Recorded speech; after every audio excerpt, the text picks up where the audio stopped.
Our message is that Arctic security and sovereignty cannot be one-dimensional. Premiers John Mayne, R.J. Simpson, and Curry Dixon are in the nation's capital this week for a series of meetings between the provinces, territories, and the federal government. While there, they took part in a Nordic-Canadian Arctic symposium with representatives from Denmark as well as Inuit and Sami leadership.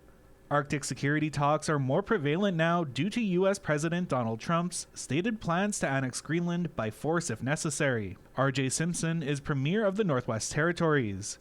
He told reporters the Prime Minister's speech in Davos bodes well for Arctic security.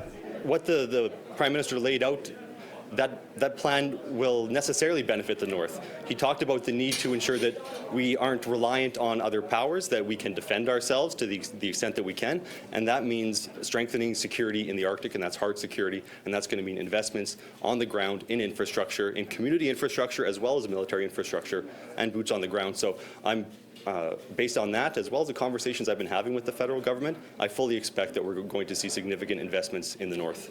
Nunavut Premier John Mayne said that Arctic security needs to be holistic.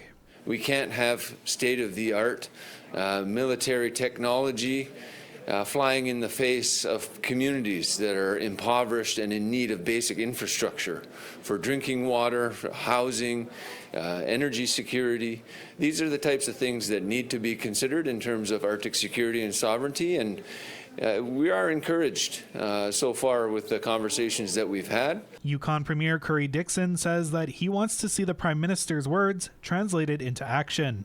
We want to see that new approach to the world reflected. And in addition to the new sort of geopolitical positioning, the Prime Minister made a number of comments about some work that he had intended to do here at home, including the development of our economy and the development of the Canadian North, investment in the military, and so on. Those are great commitments and ones that we support very much. We need to see them translated into action now, and so we look forward to working with the federal government to understand how that action is going to work.